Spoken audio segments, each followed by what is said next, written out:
Hello, true believers. Welcome to episode of Marvel Talk with your hosts, Nick and Chris. And we've got a good one to talk with you about today. The Fantastic Four, Rise of the Silver Surfer. That's right. It was on Disney Plus today, and you guys loved our first review. It's the most viewed on the channel so far. Yep, over 100 views. Yeah, so we're going to just sit down and talk about it again.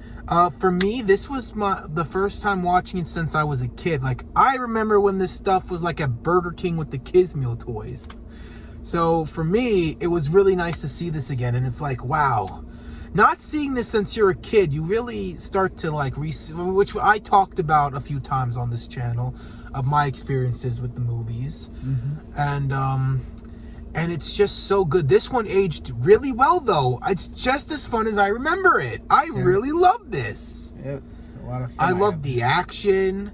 I love how the story was going. Johnny actually has character development in this, which is so amazing. And we got to give it to Chris Evans, because we talked about this recently when we were watching, like how he went from, you know, how he played from like Johnny being like an arrogant character to, you know, Captain America, a very serious character, and it was so awesome to see that. Yeah, even like with his acting, it's like how he originally started out very free-spirited and like goofball sort of thing, and then he's like and then became Captain America, hero. and then he went on to become more serious roles and so on.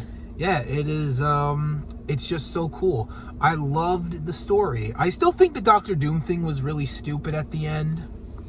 Yeah, that it's like he just went into the water and then we don't know what happened after that. Yeah, that one was a little weird. But Sue and like Miss Reed, just like Miss Fantastic, Invisible Woman, they're trying to get married and everything, and it was just, that one was also really cool to see how they're trying to get married and things get fucked up. Also, shame on them for not putting Stan Lee on that guest list. 0 out of 10. Yeah, I mean, he created them after all. That was funny though, but that was like the whole gag of it. So we're just kidding. It's actually a really funny scene. Yeah, but you still gotta feel bad for Stan Lee anyway. Also, Johnny wanting to actually have someone. Like, he actually is jealous that, you know, the Thing, Ben, has a beautiful woman and, you know, has someone that loves him. I think that's really interesting. So, yeah, the fight scenes were good, though. The chase scene was nice, how they were just Doom. The Silver Surfer was great. Yeah, let's talk about Galactus. Yeah. That was a fucking cloud. And the Silver Surfer beating him like that, no. It kind of demeanors who Galactus is as a character. Yeah, he's supposed to be like big giant person looking thing with all the helmet and purple and stuff and laser in the eyes and all that stuff. But no, it's a cloud. Yeah. It kind of like takes one part away. It really took a whole point of the villain thing, because you're expecting Galactus, the giant conqueror, and then you're just seeing a fucking little cloud thing, and it's like, oh god. But one of my favorite things about the movie was the chase scene between the Human Torch and the Silver Surfer. That was just as cool as I remember it. It was just as cool as I remember it. Like, I just remember like, wow, it's everywhere, and they're doing this and that. It was so cool. And like that ending, like, oh, okay, you win. Goodbye.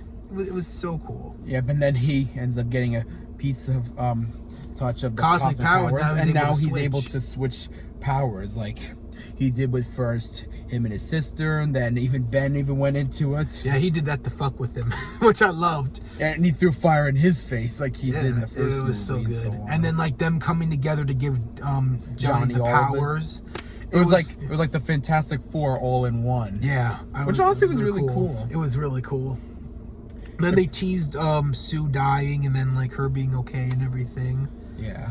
Apparently, Reed has things with the military man, which I can't remember his name. He's just like a very uninteresting character, but he stuck up for himself. Yeah, he stuck up for himself, and that's all that matters. And like Doom, you know, was trying to get the Silver Surfer on his side and everything, and he ends up betraying everyone. Big surprise! Like, oh hey, what is it? What are you gonna do? You're gonna be on my supervision? Nope, I'm gonna kill you and take the board. And yeah, and then apparently we get to see the Fantastic Car. Or I like to call it the Fantastic Plane. Fantastic Jet, you said? I said the Fantastic Jet. I did, but now I'm trying to think of something cooler than that, but I can't think of anything cooler than the Fantastic Jet. It just has a nice ring to it. Can't say plane because it's not really a plane, but like a jet. Fantastic jet. Can we try and switch that? I want to trademark that. But yeah, I don't know why they don't call it Fantastic Jet. Like, it's not even like a car. It's like a flying thing. You know, that's always been my thing with that. But I still love it. I still thought it was cool and very comic accurate. I liked it. But yeah, it was really nice. It was such a great movie. I'm really just like, wow. Like, it just was as good as I remembered it, which is very weird because that's not really like a rare thing to say for some movies, you know? But yeah, it was a really good movie, and I gave it an 8 out of 10, so. I also gave it an 8, but I think I'm going to give it a 9. Besides Galactus, it was just really nice to see this movie again. And I thought that it was still really just as good as I remembered it. But the whole thing that takes it all away was just Doom and Galactus. That just kind of ruined it for me. So yeah, it's like we don't know what happened to Doom, and Galactus doesn't look like Galactus in the comics. And the unjustification of Stan Lee not getting into that wedding. I also wanted them to have a nice wedding. Like they were about to get married and all of a sudden, oh, look, something happened. We have to pause our wedding again. I didn't like that. I kind of wanted them to, that would have been like a nicer thing to put for like the ending at like the ceremony, and like they have to stop the party to go.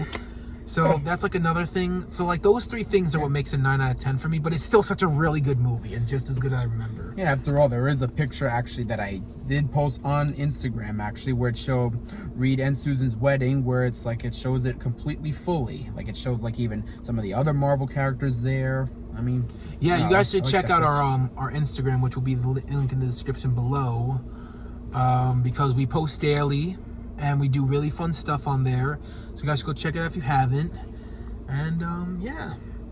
But yeah, 8 and 9 out of 10. So we want to thank you guys so much for watching. We hope you enjoyed today's video. Tomorrow, which you'll be seeing Monday, we will be going over everything from the D23 Expo with Marvel and everything. The video games, the TV shows, the movies, etc. Yep. So and we'll be getting our official MCU Fantastic Forecast. Actually, seeing how this is a Fantastic Four review, how about we tell them who we want to be cast? Yes, of course. I'm gonna let Christopher take the floor here. Yes, because I'm really extremely in dire need of wanting to see this very much. The floor is yours, Mr. Christopher. All right. Well, for starters, I would really still... I mean, I know some people are just kind of mixed with it and everything, but honestly, I don't care. I enjoyed it. I am really hoping this. I'm hoping to see John Krasinski return as Reed Richards, because I really did enjoy him, really, in Doctor Strange Multiverse of Madness. But even though, obviously, there was that move where he's like, Black Bolt can destroy with one whisper from his mouth. I know. It was like a bit of a dumb move. Like a dumb move. We understand he fucked up. And obviously there are some people who are saying like either he was scared or some other stuff, but honestly I still enjoyed him regardless. So I wish to see him again. And hopefully get to see his actual wife, Emily Blunt, playing Susan Storm. That'd be awesome. And I feel like Zac Efron would fit to play the Human Torch.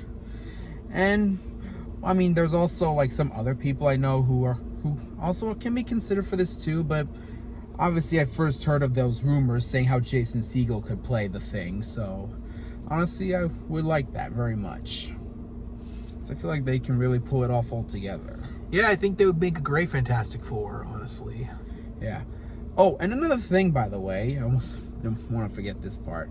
I've even seen like some of these fan posters of the Fantastic Four for the MCU, and apparently some of them actually put Herbie in there and saying that Bill Hader should play him. And honestly, I could totally like that. Yeah, he was Cloudy and the Meatballs. Yeah, in case you don't know, and also Mickey from Bob's Burgers and so on and so forth. A lot of other things. But you guys get the idea. Yeah, I'm pretty sure you should know Bill Hader by now. Yeah. So I feel like that would be a lot of fun.